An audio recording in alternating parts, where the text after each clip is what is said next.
am Esther Davis, and we just finished the DNC celebration. Kamala Harris has accepted the call for President of the United States, and we're going to talk about tonight's event. I have a couple of guests that are going to log on. One is already on, and let's just see how we feel after the announcement. I'm jubilant. I am absolutely jubilant. I knew one day we would have a female president. Didn't realize it was going to happen just this way, but please stay tuned for the next 29 minutes. I'm Esther Davis on the closing night of the Dallas, the Democratic National Convention. I have Janice Bishop LeMelle, who has joined us. I'm waiting for Tiffany Clark to also log on. Janice, how are you? I'm doing well, and yourself? I am great. I taped some of the program. Now we're taping what we call the nightcap of the 2024 Democratic National Convention. How are you feeling? What do you think about tonight? I thought tonight was great. I like that she spoke it into the atmosphere. She mentioned her running mate and stated that he would be a great vice president. Of course, she referred to him as coach. So, of course, I have a history of a dad who's a coach. And when she talked about tell everybody who your dad is. Oh, sure. Okay, Coach Leonard Bishop from Dallas Lincoln High School is my dad. Chris Bosh played for him on the 40-0 team. They won the state as well as the mythical national championship in 2002. And he's Lincoln High School. How is he doing these days? My dad is doing great. He's retired, but of course he's busy. He's traveling. We just took our youngest son to college, and of course. Oh my gosh! Yes. Now you're one of those famous empty nesters. Well, I keep telling people I'm not an empty nester. I'm a bird launcher. Fly, babies, fly. I totally agree. Did you listen to all of the programming tonight? Or at least all of the speech from the new president? Oh, absolutely, I did. She covered a lot of ground, and I really clocked it. She got up to, I think it started about 9:30, and she culminated the entire evening, her portion of it, at 10:12. Mm-hmm. You think that's too long, or what do you think? What did you think about that? I didn't think it was too long. I like that she got up, she acknowledged her husband, and that it was their anniversary. So she's letting people know that while she's a woman in a position of power, family is important to her. Thought that was important. I like that she thanked Joe Biden and his lovely wife. I mentioned how she referenced her running mate as the future vice president. How she talked about her family. I thought that was important, her family of origin. And, her mom came here with aspirations to discover the cure for cancer, and then her making dad, and just what he instilled in her, just because she said her mom would always say, stay close, but her dad would say, run, Kamala, run. I love that. And I did, too. I really love that. I just got a beep. Is that Tiffany Clark, Dr. Tiffany Clark? Good evening. That's me. Yes. How are you? Good. How are you? This is my second guest of tonight's nightcap of the Democratic Convention, the National Democratic Convention. So now I have both of my guests online, and this is a global broadcast, but I have Dr. Tiffany Clark and Janice Bishop LeMelle. And we have already started, Tiffany. Do you two ladies know each other? I don't. Not by name. Well, you must meet because you have similar personalities.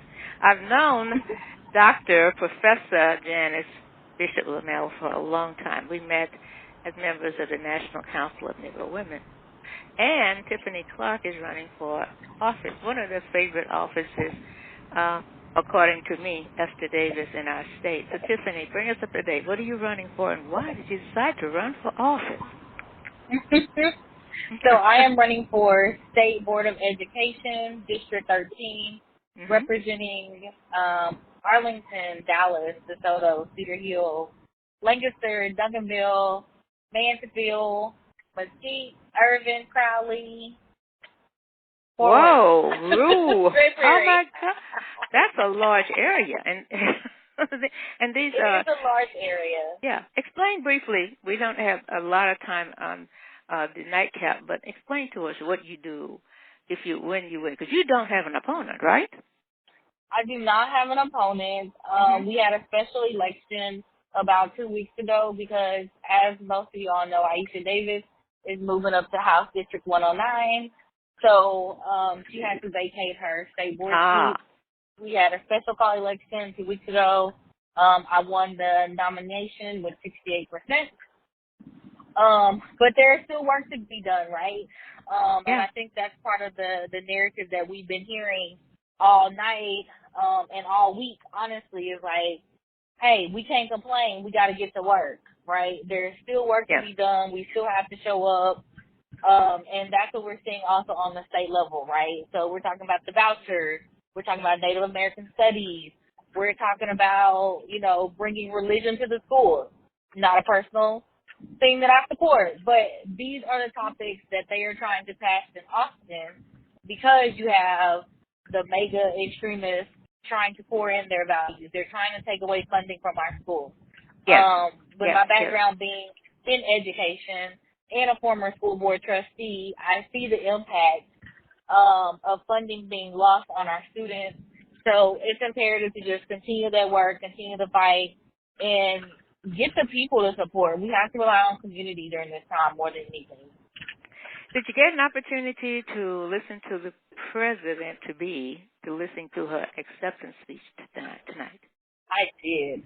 What do you think? And I'm so passionate right now because I was telling Professor Janet Bishop LeMelle that I knew at some point we would have a female. It was coming. It was all of the qualified women that we have in our country. We could not dismiss them any longer. But now it's happening. It's going to happen. And what part did you think was most impressive to you? Let's start with Tiffany. So I'll say the first thing that really got my attention was the way she spoke about her mother. Yes. Because I don't think we've seen that side of Kamala. We've seen her talking about her prosecutor records. We've heard her talk about the work she's done, but you really hadn't heard about her bringing in that family dynamic and that family component.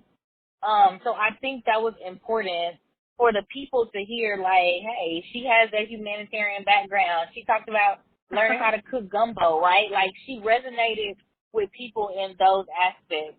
And then to hear even more so some of her policies, because, it's been talked like you haven't heard her policies and what she stands for. So to know that she's going to continue to fight for the reproductive rights. She understands how there's a struggle in getting housing right now. So to bring on, housing opportunities for people, I think those are the things, especially millennials, right? We're seeing, like, the housing market is hard to, get into right now. No matter what our incomes are, it's still that, like, she talks about that debt from student loan stuff. Like, those things are real with millennials. So I think she hit a lot of good points that resonate with millennials. But then, of course, when she starts talking about Medicaid and health care, like, that's my parents at the same time, right? So you could, on both sides, I was able to understand how it would impact me in my life, but more so my parents while they're still present,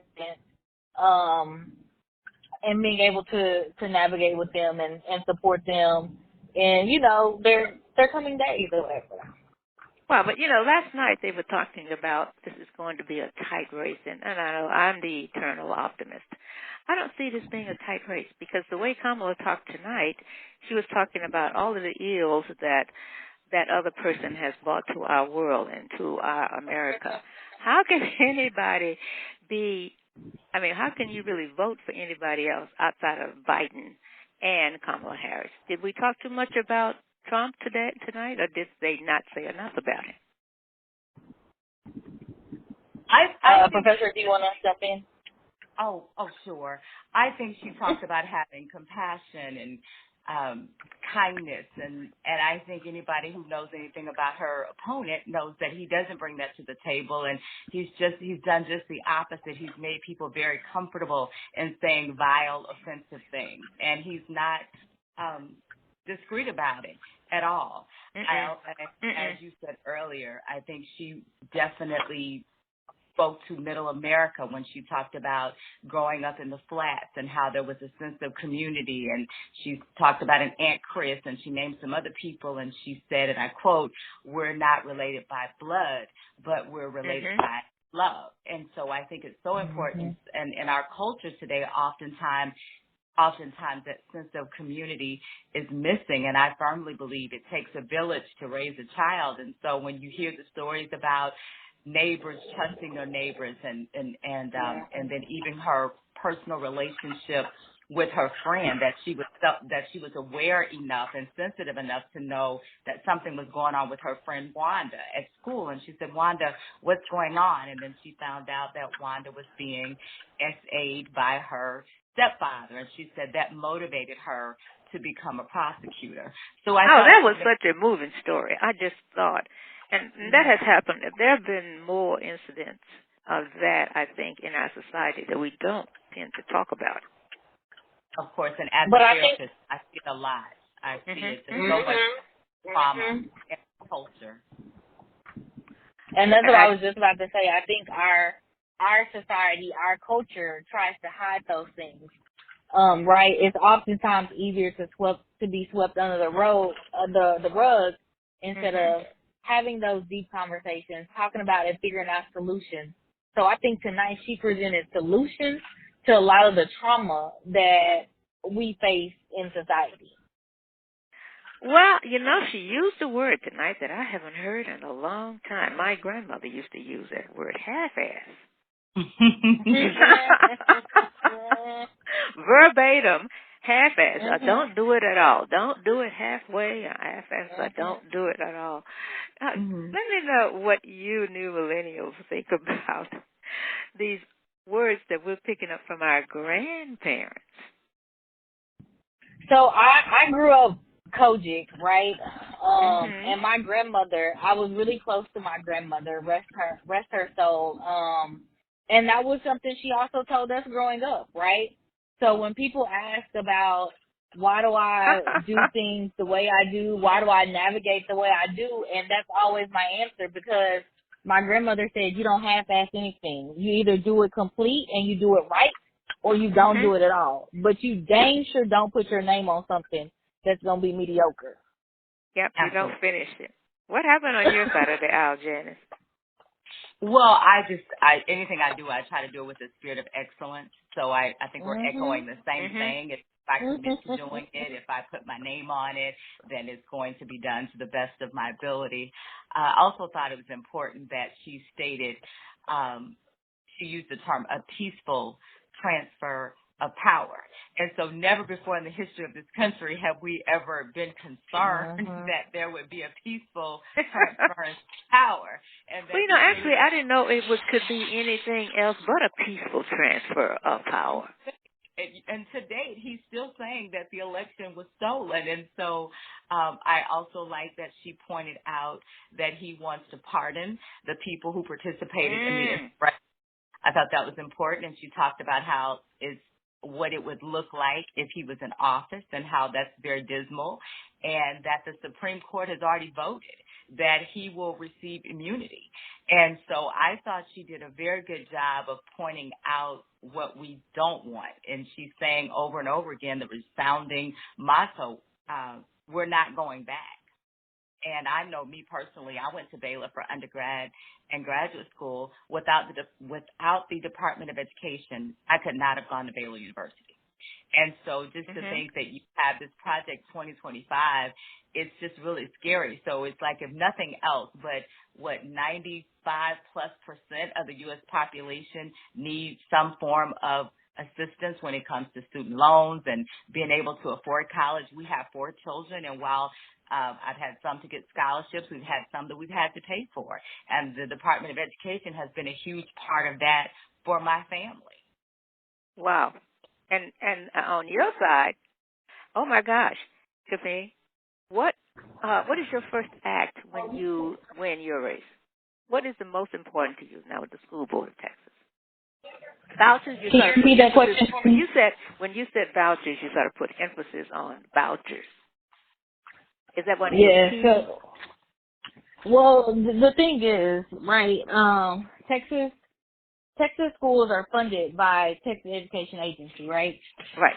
So when we start talking about vouchers, we are taking money out of our public schools and putting them into the savings account so that kids can go to private schools.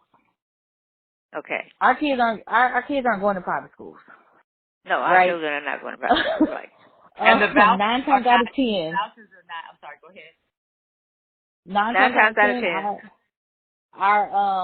Our students are going to our public schools right here in our community. So when we start talking about vouchers, we're taking money out of our public schools, and our public schools are already underfunded. I work day to day with school districts in my paid position for work. And out of the previous school districts I worked for or worked with this past school year, 75% of them either had to do a reduction in force, meaning they had to get rid of several of their staff members, or they had to adopt a deficit budget in order to withstand. So when we see these schools closing down, it's not because they don't have kids. It's because they don't no longer have the funding to support that building. These are the realities that we have to. I did not realize that. That's why you've got to come back and we talk about this more in depth. So what would be your message, if you had an opportunity, what would be your message to Kamala Harris if she's talking about public education right now? As she talks about public education, and I'm super excited she brought on Waltz, who is an educator, right? Ah, that's right. Because Waltz understands it. So I think that will help get the message out. But I would ask her, hey, come talk to us, right? I know me personally, I'm trying to reach out to her now because I feel like these are the conversations you have to have. Mm-hmm. If we're going to talk, if she wants to get the vote of a lot of teachers, she has to really figure out how to save our public education system. And Texas specifically, we're ranked like number 43 or 47 out of the 50 states for our education system. We're terrible. We are terrible. I had no idea we were that close. I thought it was Mississippi or Arkansas or one of those other southern states. We are at the bottom. So we have to truly get together and work this out. And I do understand that, you know, she necessarily is, of course, House, Senate, right, will dictate a lot of the things. But for us, we have to understand the importance of voting not only in these presidential elections, but at these governor races. Like, we talk about change, we talk about seeing things. We got to go from the bottom up, y'all. We can't just start at the top and expect change to happen from the president. There's only so much she can do. We got a short but that's window. A different day. Short window of time. How many days we have before that's a whole election? Different day. Yes, it's another thing. It's conversation. You're right. That needs to happen on a continuous basis. Some things we're going to have to give up and sacrifice for, and just start simply talking about the election. We got 75 days or something like that to election day. We should be about 70, 73, 74. Mm-hmm. That is amazing. We're on a fast track. So let me test now. Well, let me ask this question, ladies. What are you going to do personally to propel this whole thing to fruition? Put her in office and start turning things around. Because a month ago, she didn't know if she was going to be running for president. And I think about that sometimes. That is just in a hurry. And look at what the committee did in, 2 weeks? They put together a total convention. You know, Janice, that sounds like something you would do. You've done things on a dime in the past. Oh, absolutely. But educated women, that's what we do. We get it, we work together, and we get it done. So what would you say? What would you say to the president? What would I say? Okay, I'm sorry. What would I say to the president? Yeah, what would you ask her? What would you want? Well, I would hold her accountable because she said that she wanted to create an opportunity economy, which basically gives access to all, where we know we live in a system now that's a lot of closed systems. She also said that she would give a middle-class tax cut. And what we've seen in the history of our country are tax breaks for the wealthy. So I hear her saying that I'm here, as she said, consistently for the people. I work for the masses. And that's what we need to see. She talked about, lack of, there's a housing shortage and how she's going to preserve Medicaid and Medicare and Social Security. And I think that matters to most people.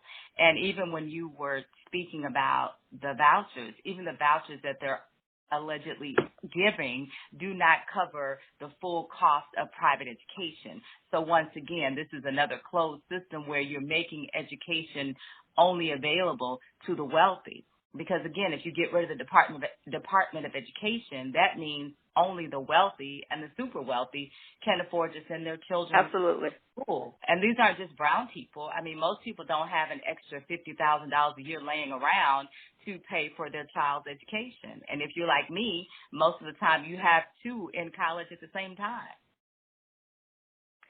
Now that I was very interested in, because she did not bring up student loans. And I realize there's a lot on her plate. You're not going to get it all done, and it's going to take everybody helping her. It's going to take the Senate to be in place. It's going to take a lot of energy. But that student loan thing has gotten out of hand. Well, they're still working. I agree. As somebody who has student loans, I agree. And the problem that I have with all of it is that in education specifically, because I'm going to stick to education. In education, we have to get a degree in order to move up in the field and still not make enough money to pay off your student loans if you're going to be realistic about it. Right? Like, I had to, in order to be a school counselor, you have to bare minimum have a master's degree. Right? A master's degree? Yes, to be a school counselor. But guess what? Your student loans so the forgiveness of the student loans didn't impact school counselors per se. It went to teachers. That's the piece that we're not talking about. Oh, Tiffany, we because they weren't covering graduate degrees. It was just undergraduate degrees. Correct. But that's the stepping stone that you have to have in the field of education. In order to become a principal, you have to have a master's degree. Right? So you can, so I get, like, I love my people who were able to get their loans forgiven. But as somebody who took the extra step to become a counselor, I don't have loans from undergrad. I have loans from grad school and doctoral school. In order to become a professor, I had to get a doctoral degree. Right? So there are layers to it. But no matter how far I move up in education, I'll never make a salary enough to cover my student loans. That is incredible. In the field of education. I left education now, right? But you have to leave education when your heart is in education. So I'm grateful that I was able to find an organization that still supports schools and supports children. Because that's my passion. Well, you have to say with your passion that you're not a happy person. You got to say with your passion. Well, so Kamala addressed some of that tonight. The part that she left out, I got to have your thoughts on charter schools. What are we going to do with these charter schools, Tiffany? In Texas, what I'm saying is we need to hold them to the same standard. We can't, and what they talked about in the House committee meeting last week is you have students who are going to charter schools, but they're not excelling. They're coming out worse than our public schools right now. But they're not held to the same standard. So TEA is not going in there, putting them on a plan, giving them a conservator, watching them, tracking them to help them grow. Like, they don't have the same stipulations as public schools. Right. So if we're going to talk about charter schools, put charter schools on the same level of our ISDs or get rid of them. Because, again, all you're doing is building fancy buildings, pretty buildings, but then you're not educating them to the highest levels. Hold them accountable just like you do the public school. Yeah. And your That would mean private schools aren't even held to the same level as your public schools. This is They don't have to Davis, go through all those riff-raff and those tests. The testing. We didn't even get a chance to talk about the testing. I know. This is Ester Davis, and I am Ester Davis, and we're talking to Janice Bishop LeMelle and Dr. Tiffany Clark. We were actually talking about Kamala Harris and the Democratic National Convention.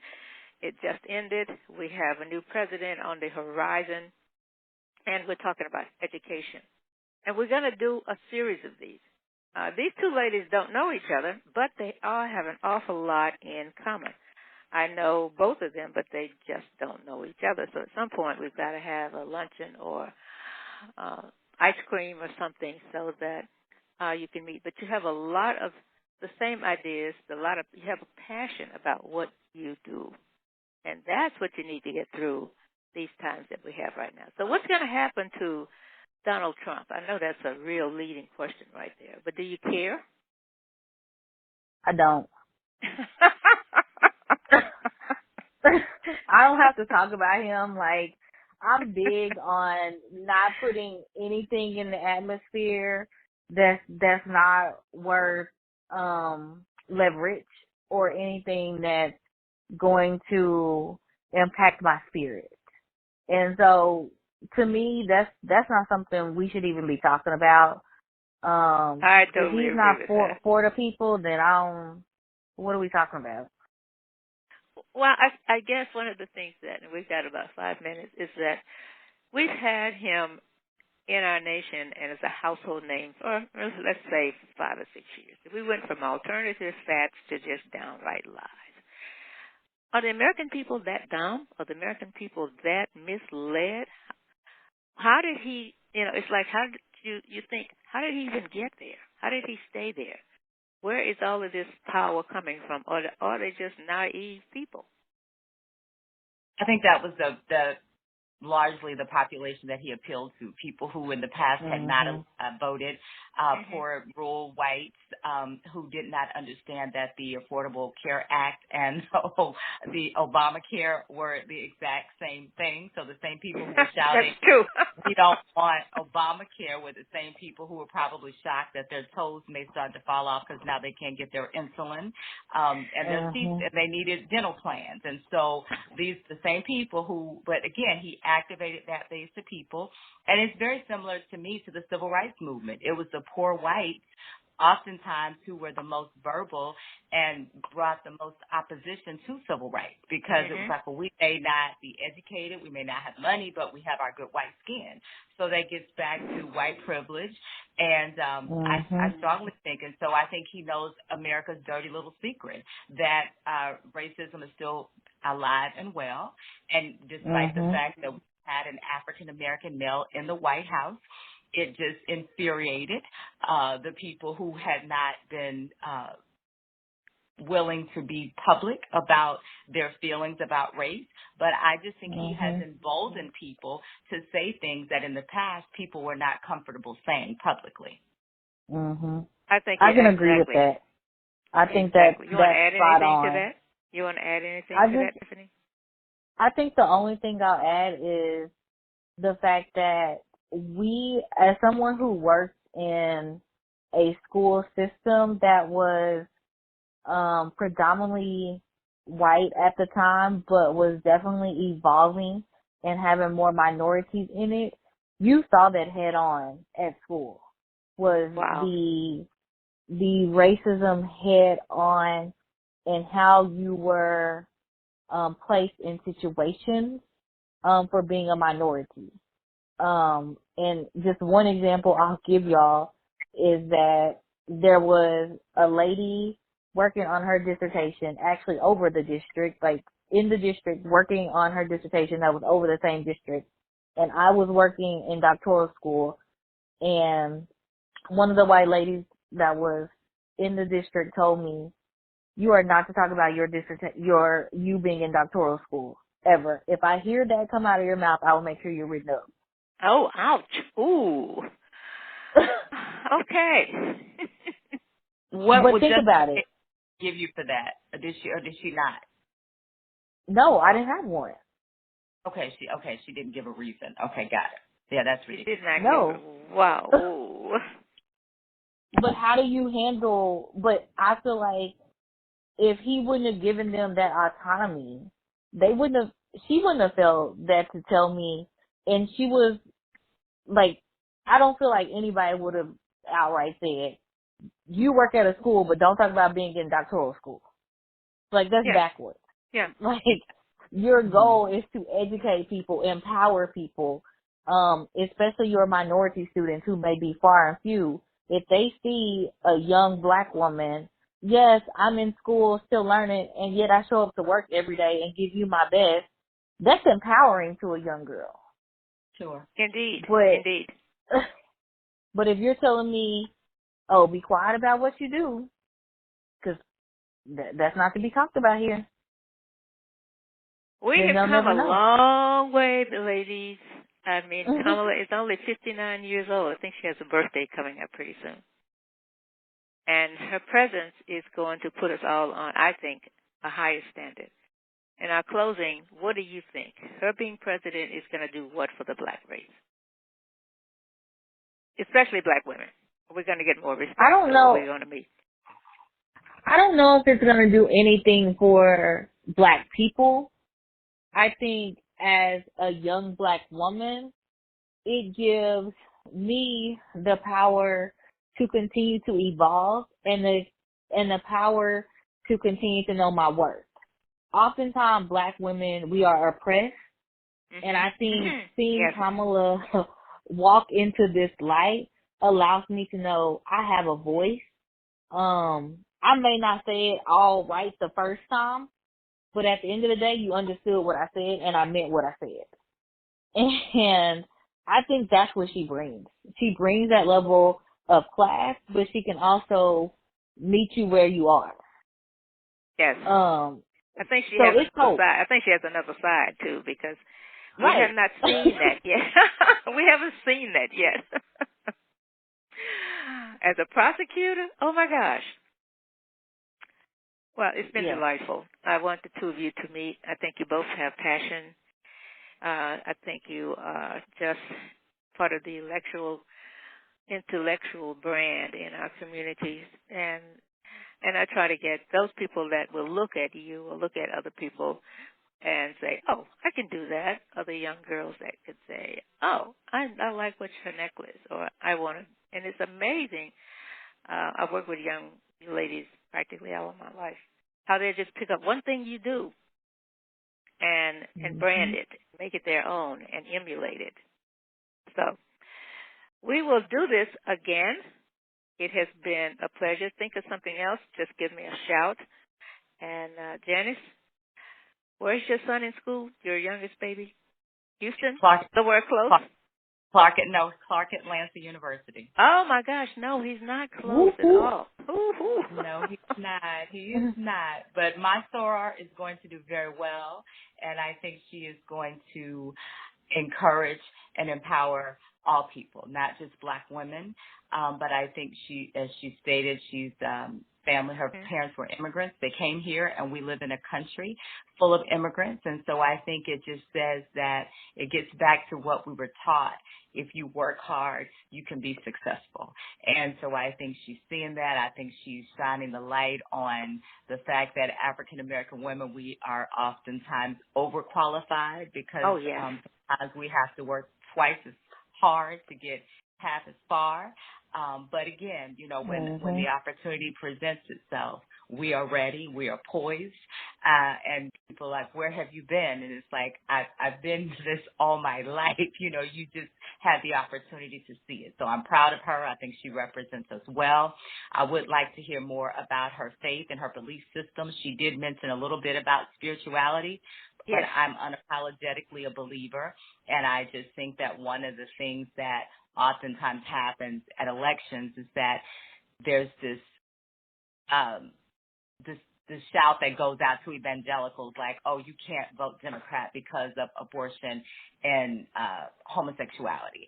And so some people just stop there. But I'm like, the Bible says the strong have to bear the infirmities of the weak. And so there are more people who need Medicare, Medicaid, and free education that are ever interested in having an abortion or marrying their same-sex partner. So I just think those are the hard conversations that we have to have, that, we don't agree with everything on either side, but we have to do what's best for the masses. Well said. Well versed. Last word is going to come from you, Dr. Tiffany Clark. I echo the sentiments of my soror. We definitely, this is a great time ultimately for us to come together as a people. We've seen the Divine Nine come together. I echo those sentiments in regards to faith. I do everything God driven. That's one of the first things people ask me, why did I run for this election? It's because God is intentional, and I fasted and I prayed about it, and God told me to do it because that was not in my plans. So in that same light, we do pivot as Black women. Oftentimes we do come off sometimes, quote unquote, as maybe being overqualified, but also not willing to go for opportunities because we don't feel like we are good enough for the job. So to see her embrace this moment in a shift speaks to how oftentimes that's what we have to do, whether we're in our homes as mothers, in people's lives as sisters. We're often known to have to pivot, make a move, and do it with excellence, right? We spoke about being excellent and not half-assing, and I think this convention proved that she shifted, right? And it was all on cue, on point. And I think there was so much